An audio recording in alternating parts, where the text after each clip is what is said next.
Just that little bit of heat, that's all it takes. It feels good. It feels good. You think it feels good? Yes. Get out. I am so over winter.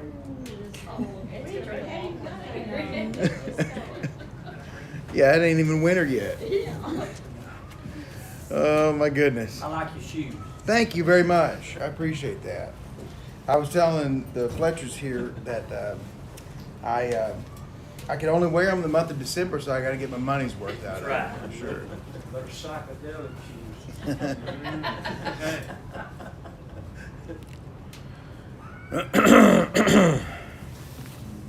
Go ahead and turn over in your Bibles to Hosea. We're going to be in chapter 2, and we've already started chapter 2, but I'll always kind of give us a reminder of what the previous lesson was about, and we'll begin here pretty soon.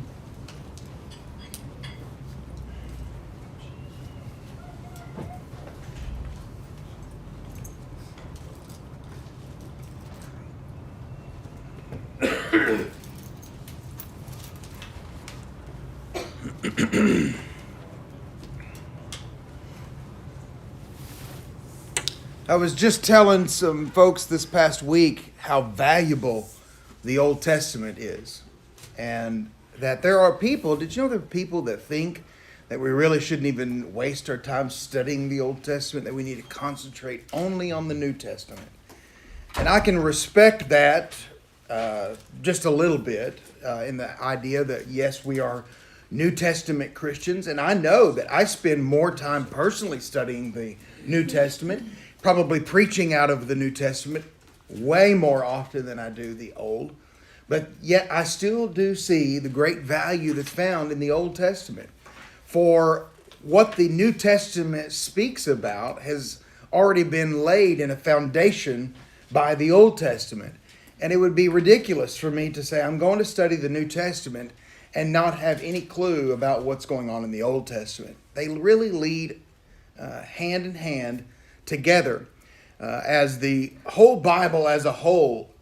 That's very redundant, isn't it? When you look at the whole Bible, you begin in Genesis and realize that the problem of sin is presented, and that from the very beginning that the answer to this is coming. The answer to this is Jesus. And so it points the whole time to Jesus. Jesus as the answer, Jesus as the prophet, Jesus as the priest, Jesus as the king, all leading up to the New Testament. And then the New Testament begins telling us that Jesus has came, and that he is there, and that he has established his kingdom, and that he reigns. And then you have the book of Acts that says that Jesus has died, and the impact that it leaves on man's life and our response to it, and found in the history of the church and the history of the Acts of the Apostles as they're preaching and teaching about the good news of Jesus. And really the rest of the New Testament is all about how we live right now in the present age. And then the last book, Revelation, gives us a picture of hanging on to the end because we've already won this victory. That you should be faithful even up to the point of death because Jesus is coming back, and for us to be prepared for that return. The whole Bible is valuable, and we shouldn't say, well, I appreciate this piece more than this piece. What does Paul tell Timothy? All Scripture is given by inspiration of God. There's not one piece of it that you say, God doesn't really care if we study this part or not. With that in mind, that's the reason that we have this class. That's the reason that we're studying the minor prophets. As some people may say, as boring as they may be, I see them completely the opposite of that. They're full of drama. And even as we saw last week, sometimes it would be even considered like R-rated, the way that it's talking about the behaviors of certain people. And so what we find here is a book of great value, because what is Hosea's whole message? His whole message is that Israel has been unfaithful. Just as much as Hosea's wife has been unfaithful, Gomer, Israel has been unfaithful. And so he equates those two relationships, himself and his wife, and Israel and God. And he says, as much as there's unfaithfulness, there is great restoration that is ahead of us. And that's what his book is all about. It's really a comforting book because you may place yourself at times in the place of Gomer or in the place of Israel where you have been unfaithful. And you wonder, is there any hope for me at all? Well, just as much as Hosea is faithful to Gomer and God is faithful to Israel, and Israel returns back to God. And you too can return back to God in this spirit of restoration. And so when we look at chapter 2, which we have already done, Hosea begins to address his hearers, his listeners, and saying how adulterous Israel has been. All the unfaithfulness that has occurred in her life. She's done this over and over and over again. Worshipping the Baals. In verse 13, he says, I will punish her for the days of the Baals when she used to offer sacrifices to them and adorn herself with her earrings and jewelry and follow her lovers so that she forgot me, declares the Lord. There's nothing wrong with wearing earrings and jewelry or anything like that. But in the culture in which they were living at the time, those who were prostitutes or harlots, as is described in the book of Hosea, certainly adorned themselves with that kind of jewelry and flashiness in order to attract people. And so not only is she attracting people, but verse 13 says that she's in pursuit of them, following her lovers, so that she really just forgot who she was originally attached to. When Hosea writes these words, he's not only thinking about his relationship with his own wife. We know that he's talking about Israel right here. Then he begins in verse 14, and I forgot to advance this, but we looked at this last week too. Verse 14, we start seeing promises to really try to allure her back, trying to get Israel back to the wilderness and to speak kindly to her. You wonder why the wilderness? The wilderness was a time of peace within Israel's. When you compare it to the rest of their lives together with God and their relationship, that time when they were in the wilderness was a good time where God took care of them and they relied on Him completely for whatever food they were going to eat, whatever drink they were going to have, how He was going to protect them. God took care of Israel, and Israel depended upon God. It was actually a really good time. It's almost like the honeymoon period. They just made this covenant with God at the base of Mount Sinai. And then they go into this wilderness, this time when they were to completely rely on God and not completely settled right now. It's very much the same way in a marriage relationship. When a married couple would get married, a couple would get married in Israel's time.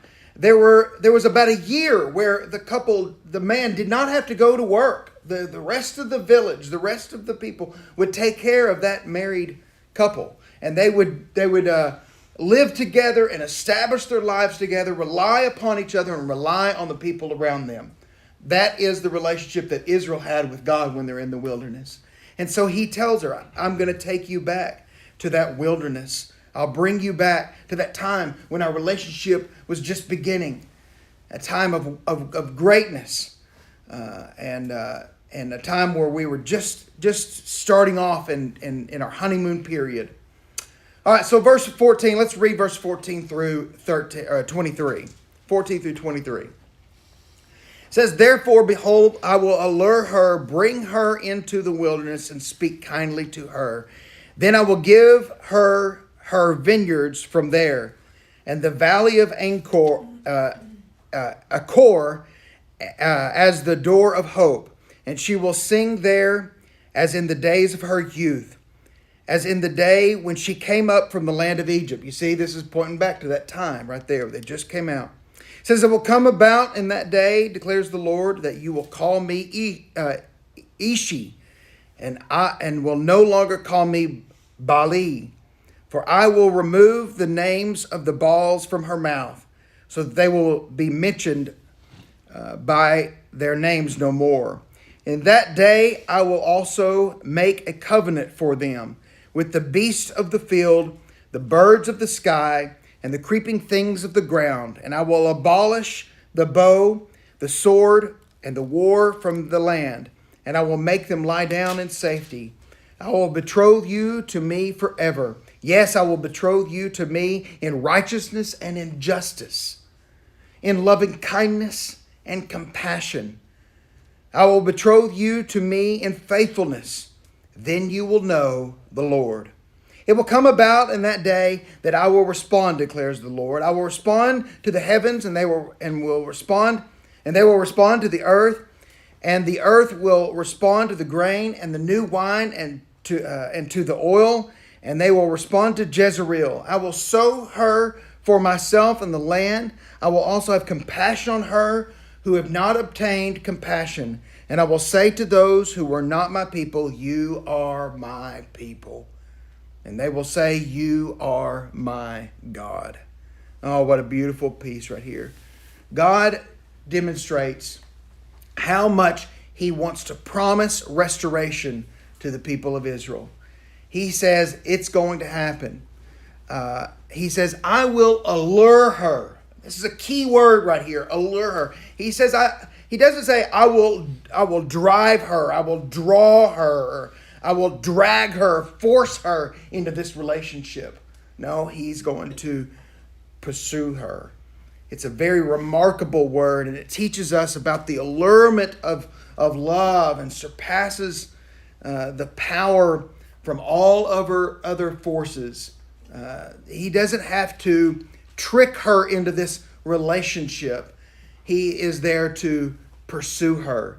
In the same way that a boy or a young man may pursue a lady, that's what God says he will do with Israel. He will allure her, bring her back.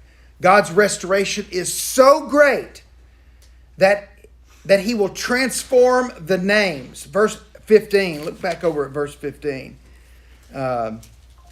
Then when I will give her the vineyards from there and the valley of Achor as the door of hope. The door of hope. That's a big difference right there. The valley of Achor, the literal translation would be the valley of trouble. The valley of trouble. What does he say? It'll be into a door of hope. A door of hope. That's a change in that name right there. And that's an important piece for sure. Then again, that you will call me Ishi. Now let me look here. I thought I had notes about what that was. My husband. Yes, that's right. I had it down here. I couldn't find where I had written that in. My husband. Then you will call me my husband and no longer call me Bali. And so it's just amazing to see the intimacy that comes later on because of this relationship. Then again in verse 22, 23, another name change happens. Well, not necessarily a name change, but the meaning behind that name has changed. Remember the name Jezreel. Does anybody remember what it means? We talked about last week. The name Jezreel. Scattered. It means that they were scattered. Did you get back to your notes? It means scattered. But notice how it's used here in verses 22 through 23. Instead of being, it means scattered as a bad thing, it means almost like sowing a seed, like you would scatter a seed. You see what he says? And the earth will respond to the grain and the new wine and to the oil, and they respond to Jezreel and sow her. You see that? Sow her like you would sow a seed. Scatter her for myself in the land. What a good thing. And really, that's the beauty of the way that Israel was scattered. Because just think about this for a moment. It really pieces it all together. I love the way that we can think about this. Israel goes through a deliverance from God. They rebel against God. And then they rebel even more. So much so that God sends punishment in the form of other nations to where the people of Israel are scattered all over the land. They live that way. Jews established themselves all over the region. And then Jesus comes. And then the establishment of the church comes. And who is there on the day of Pentecost when Peter stands up to begin to preach? All these Jews from where? All over the place. All over the place. And so they hear the gospel. They learn what it means to obey the gospel. And then they go, and you read later on in the book of Acts, persecution comes upon the church, and the Christians are then scattered again. Matter of fact, it actually says that word, scattered again. Why is that a good thing? Tell me, why do you think that's a good thing? Spread the word. You spread the word. The church grows the most when we're persecuted and scattered. When we're comfortable, we live amongst ourselves and we keep our mouths shut. My question to you is this. Are we persecuted right now or are we comfortable? What do you think? I think we're pretty comfortable in comparison to the way that persecution has happened in the past. We are so comfortable. And therefore, we're not growing the way that they've grown before. When there's persecution, we'll grow. We say, well, I don't want persecution. I don't want to suffer. I don't want my grandkids or great-grandkids to suffer. I don't either. I hate it. Oh, it's terrible to think about that. But I also know this, based upon history, that when we face persecution, the kingdom of God grows. And that's a good thing. So in some ways, pray for that the seed can be scattered. And so God is making this prediction. Here is this Jezreel, who means that the people are scattered. Why are they scattered? Because they're having to face persecution. They're having to face persecution. They're having to face judgment from God because of their rebellion against God. But God says, I'll take Jezreel and sow her like a seed. And so he takes the same name and says, I will make it a good thing that this happens. Wow. Be careful. If you pray for the church to spread and the good news to spread, God may answer that prayer through persecution. And we need to just buckle our seatbelts and ride it through. And be positive about the whole thing the entire time. Knowing that God can take some hard times and really turn them into amazing things. That's just a perspective to have. It's just a perspective to have. It translates so well even in your own personal life. When you go through trials and difficulty, does the scriptures, do they not teach you that you will grow from those trials and those difficulties? Absolutely it does. You go through that difficulty and it produces endurance. And James says, let endurance have its perfect result. That perfect completeness. That's the beauty of it. All right, any questions or comments about chapter 2? Anything at all? You know, really God is fulfilling Scripture that's to come throughout the whole Old Testament. If you look in Matthew, when they talk about the parable of the unmerciful servant, Peter came to Jesus and asked him, Lord, how many times shall I forgive my brother when he sins against me? Up to 7 times? Mm-hmm. And Jesus answered, I tell you, not 7 times, but 77 times. Meaning, keep on forgiving. And that's exactly what God is doing throughout the whole Old Testament with Israel. Yeah. I've never counted how many times we have recorded that Israel has been rebellious and sinful against God. But it doesn't matter. Yeah. God keeps on forgiving. Yeah. Did you notice in verse 19, I will betroth you to me. How long? Forever. God will always take care of his people. He will never abandon his people. Now you personally can abandon God, and God will say, you know what? That's it. Your time is ended. But his people will always endure forever. He says, I will betroth you in what? Righteousness. Notice what he says. Righteousness, justice, loving kindness, compassion, and faithfulness. That's the kind of marriage that God has with Israel.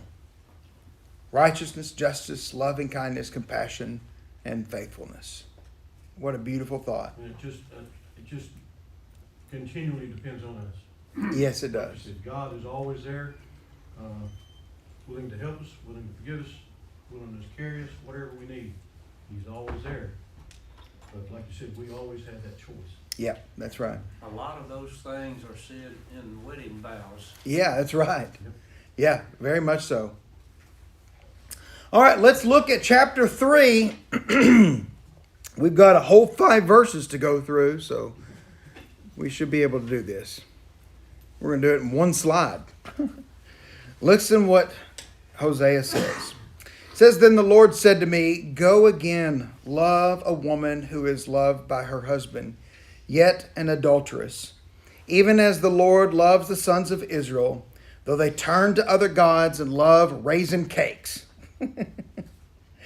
So I bought her for myself for 15 shekels of silver and a homer and a half of barley. Then I said to her, You shall stay with me for many days. You shall not play the harlot, nor shall you have a man. So I will also be toward you. For the sons of Israel will remain for many days, without a king or a prince, without sacrifice or sacred pillar, and without ephod or household idols. Afterward, the sons of Israel will return and seek the Lord their God and David their king, and they will come trembling to the Lord and to his goodness in the last days. All right, so this is a restoration. It is a renewal of the vows, a symbolic second marriage that Hosea has with Gomer. The Lord said to him, Go back. Love that woman who's loved by you. Love your wife, Hosea. You love Gomer, even though she's an adulteress. Even as the Lord, just as much, he says, just as much as the Lord loves the sons of Israel. And they go to other gods and they eat raisin cakes and love those things, you know. And so he says, you go back to her. You go back to her. So Hosea is to love Gomer anyway, even with all of her flaws and her unfaithfulness. And when you do that, she will return. And so much so that Israel will return to God, but yet with dread. Yet with dread. So God instructs Hosea, go and love Gomer, even though she's this prostitute, even though she is this harlot. Really just symbolizing that theme of Israel's unfaithfulness. And so Hosea obeys God's command and redeems Gomer. And it says he even pays a price for her. Listen, she is used to getting paid to being with a man. Gomer is. And so Hosea, her husband, pays the price that his wife demands from other men. He loves her that much that he's willing to pay that price. Pays that price for her. Highlighting that God, now listen, God pays the price. Pays the price. A redemptive love that he has for Israel despite their spiritual infidelity. How does God pay the price? For Israel and for his people. Let's just say his people, because that allows us to include ourselves in that relationship. How is it that God pays the price? Sacrifice of his own son. Yeah, a sacrifice of his own son. And see, what's interesting about that is this. Hosea,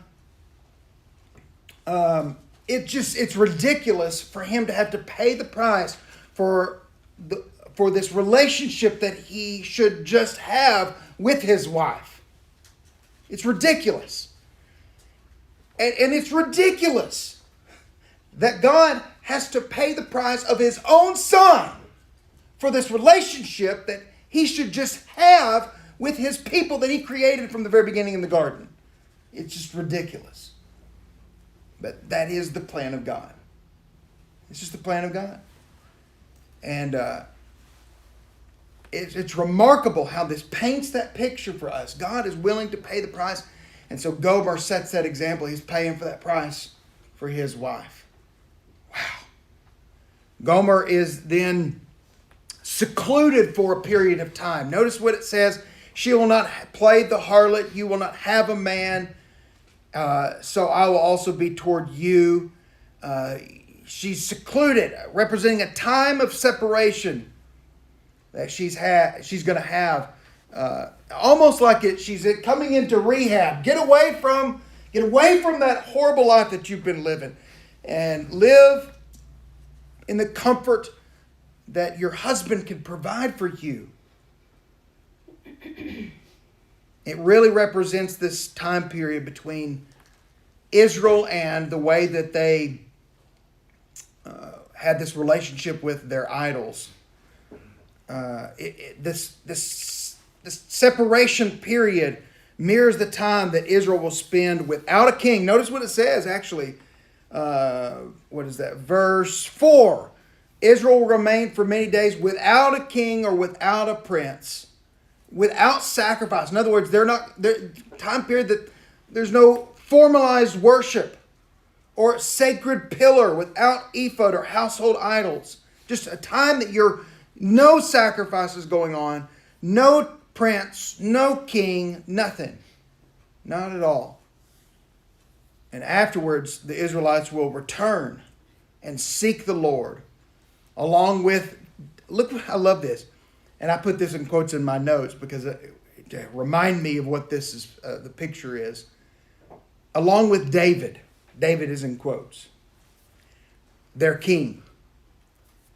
Signifying a future restoration. So verse 5. Israel will return. After the sons of Israel will return and seek the Lord their God, and David their king. Now, David is long gone. David's dead. David's gone.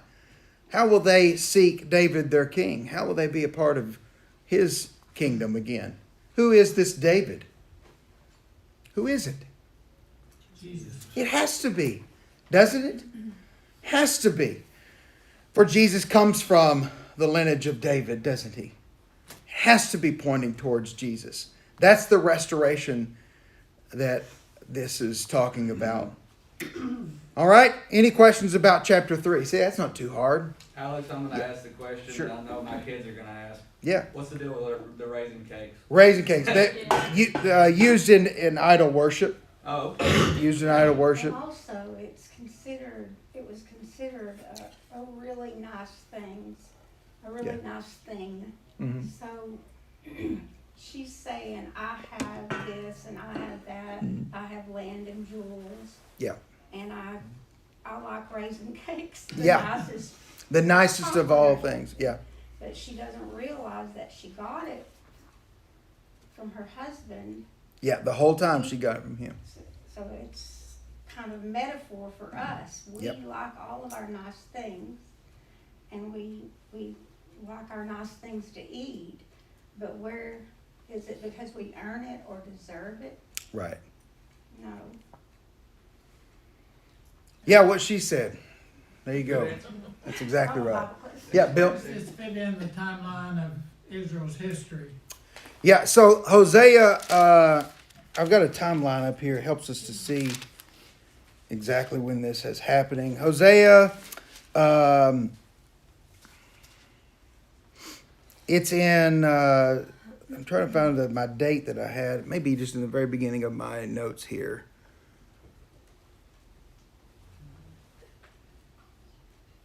I thought I had it in there, but maybe I didn't. This one says 7:15. Is that what it says? That's what I heard. So. Yeah, so you got, here we go. I found it here in my notes. He's prophesying between 755 and 710 during the reigns of Uzziah, Jotham, Ahaz, Hezekiah in Judah, and Jeroboam II in Israel, is what that is. So he is modern. He's right there with, I believe he's right there with Isaiah, and Jeremiah and Ezekiel are all prophesying at the same time. Yeah.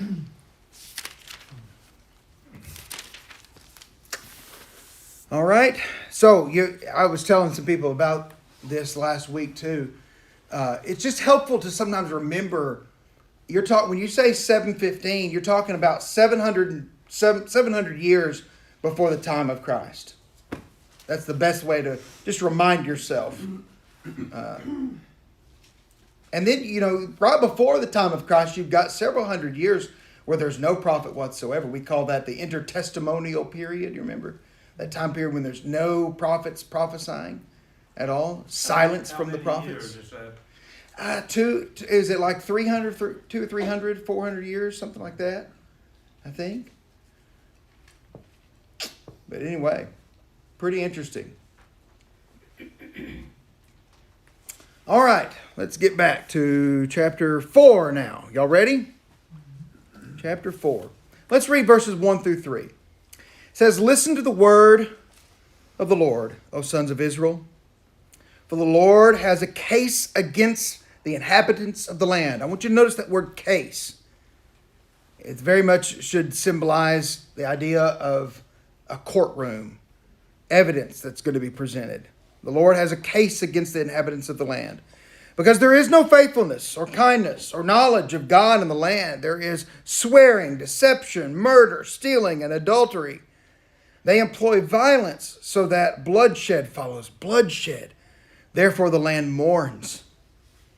And everyone who lives in it languishes, along with the beasts of the field and the birds of the sky, and also the fish of the sea disappear.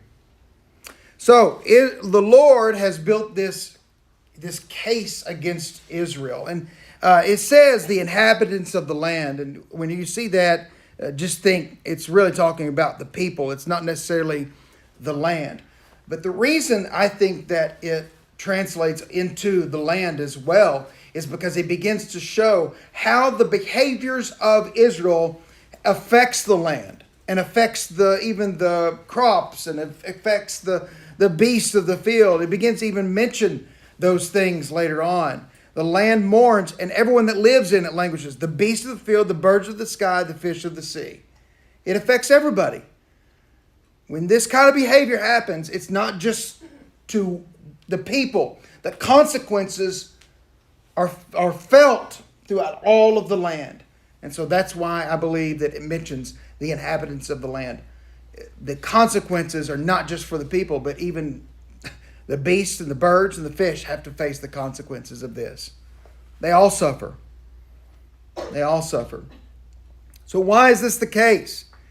Well, he begins this chapter with this stern proclamation of God's judgment against the people due to their persistent spiritual and moral decay.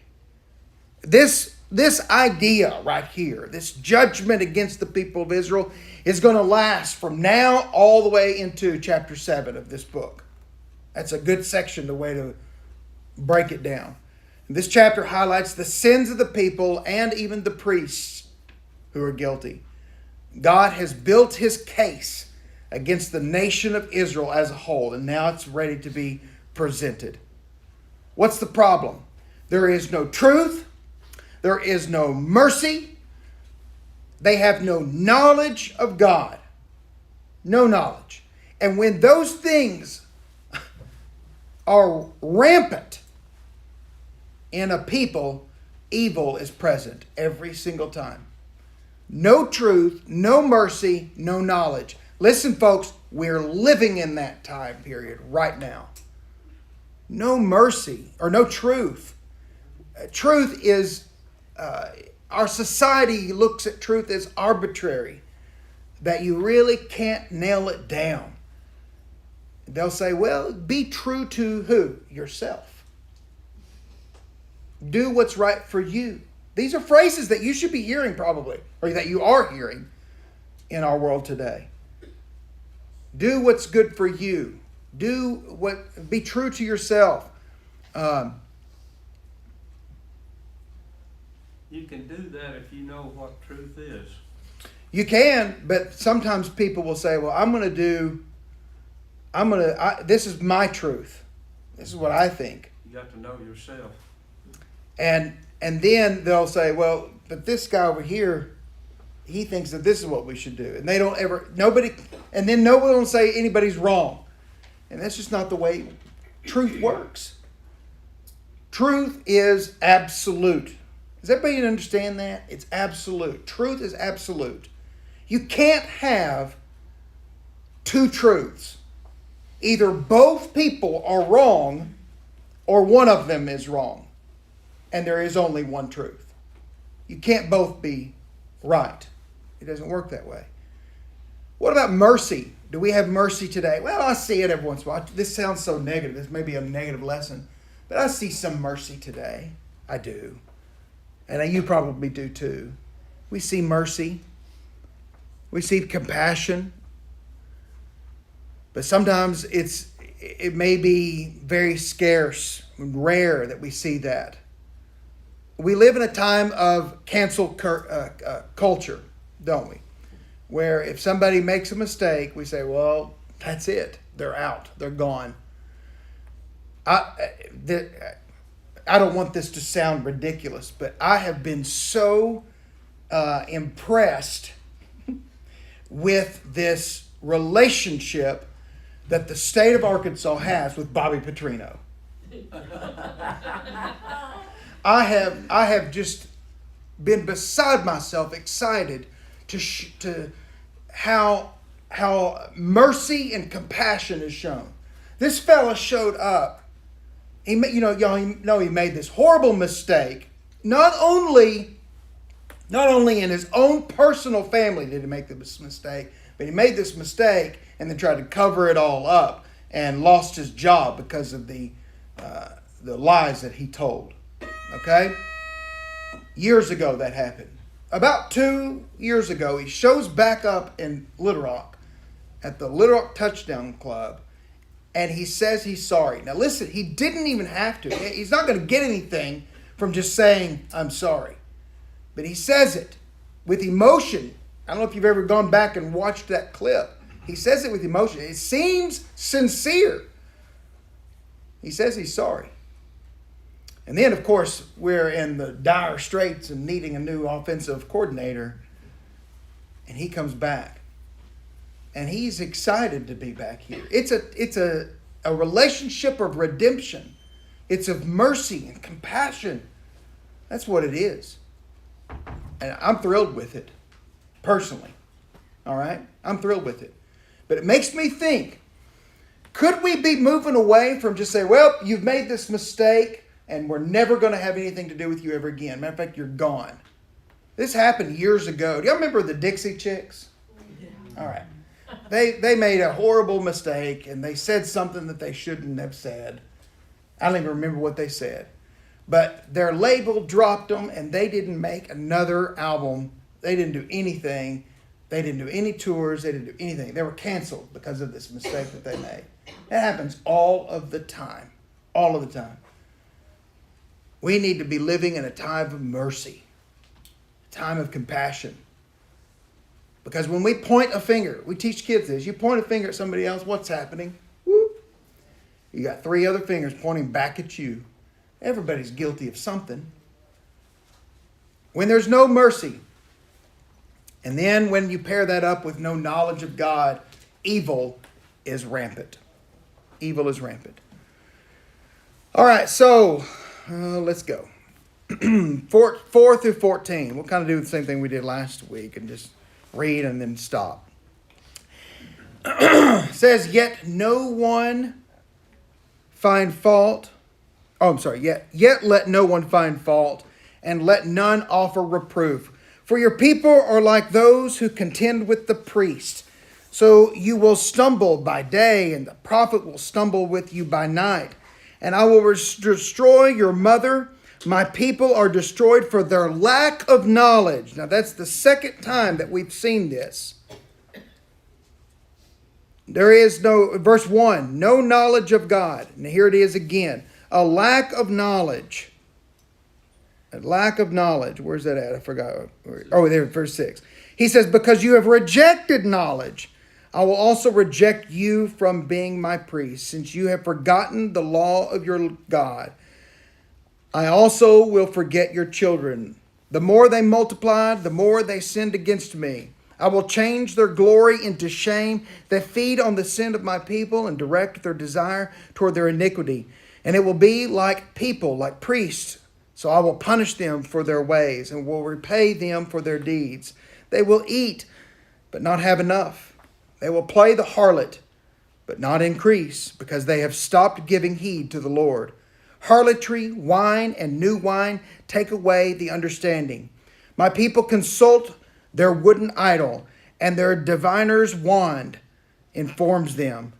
For a spirit of harlotry has led them astray, and they have played the harlot, departing from their God. They offer sacrifices on the tops of mountains, and burn incense on the hills, under oak, poplar, and terebinth, because their shade is pleasant. Therefore your daughters play the harlot, and your brides commit adultery. I will not punish your daughters when they play the harlot, or your brides when they commit adultery. For the men themselves go apart with the harlots, and offer sacrifices with temple prostitutes, so the people without understanding are ruined.